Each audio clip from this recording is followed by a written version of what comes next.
Hi guys, my book today is called The Hipponotamus. Portly was a very young hippopotamus. He didn't ask to be a hippopotamus, he was just born that way, and he wasn't sure that he wanted to be one forever. Hippos stood up to their eyes in water all day. They ate boring old grass all day. What sort of a life was that? One day, Portly said to his mom and dad, "I've been a hippo for long enough now, and I want to be something else." "Impossible," said his dad, shaking his head. "You're a hippopotamus, and that's the way it is," said his mom. But Portly was a very stubborn hippo. We'll see about that," he said, and he stomped off. "It's time for me to be something more interesting and to eat stuff with some taste," he hollered back. "Excuse me," Portly said politely to the nearest animal. "What sort of creature are you?" "I'm a rhinoceros," said the animal through a mouthful of twigs. "Well, I'm going to be a rhino thingy too," said Portly. "But first, I need some spikes. Where did you get yours?" The rhinoceros laughed. "You could say I got my horns from my mother." "Well, does she have any more?" asked Portly. "No," said the rhino. "You have to grow your own." "We'll see about that," said the little hippo. Portly found 2 pieces of wood and sharpened them until they were pointed like horns. He tied them on his nose, but then he couldn't see. He tied them to the sides of his head. He tied them on the top of his head. He tied them underneath his chin. No matter what, they just didn't look right. He turned around to ask for some advice, but the rhinos were gone. So Portly continued on his journey with the horns sticking out just anywhere.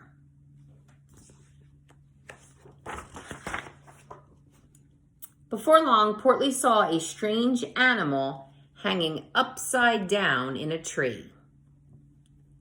"Excuse me," he said. "What sort of creature are you?" "I'm a bat, I think," said the animal. "And you are?" "Well, I'm a hipponoceros, actually," said Portly. "What do bats do?" The bat took ages to answer. "Eat stuff, hang out. It's not easy being a bat," he added. "We'll see about that," said Portly. He made some hooks out of bananas and tied them to his feet. Carefully, he climbed into the tree and then hung upside down. "Now what?" he asked. "Now," said the bat, "we wait." "For what?" Portly wanted to know. The bat thought hard. "Wednesday," he said. So Portly settled down to wait for Wednesday. But after 5 minutes, the bananas slipped and he fell out of the tree. And that's when Portly decided that 5 minutes was just about the right amount of time to be a bat. A little later, Portly found a water hole. Standing in it was an enormous animal. "Excuse me," Portly said, "what sort of creature are you?" "I'm an elephant," said the animal. "What, may I ask, are you?"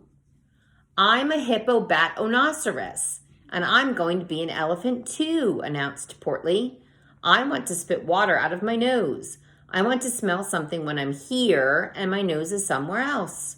So I'll want one of those tube things, and I want some big flappy ears, and..." The elephant had to smile. "Wait a second, young hipponotamus. You have to be born with these things." But Portly was determined. "We'll see about that," he said. Portly made big ears from 2 large leaves, and he made a trunk out of a vine. But what could he do with it? He wanted to trumpet tunes and pluck leaves and spit with it, but he just couldn't. His journey was slow because his horns fell over his eyes. His hooks caught in the bushes. He kept tripping over his trunk, and his ears flapped all over the place. By now, Portly was getting a bit bored with all this excitement. He kept thinking about water for some reason. Portly had not gone far when he met some new animals. They started on the ground like you and me, but they ended up above the trees.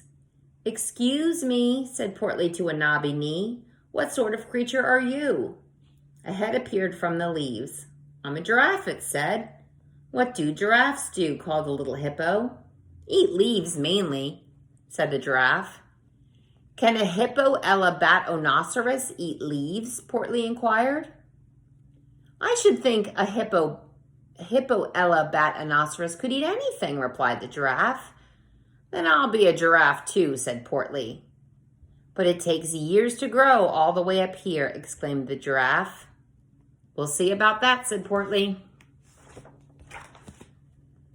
Portly made 2 tall stilts out of branches and strapped them to his legs, but it was hard being so high up. "Easy. Oops. Uh-oh. Help!"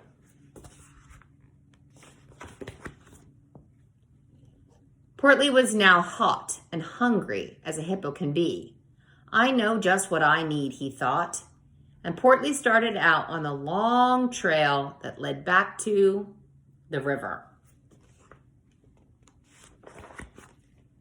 Portly's mom and dad were standing up to their eyes in water when they saw their son. "Excuse me," said Mom, knowing who it was, but not letting on.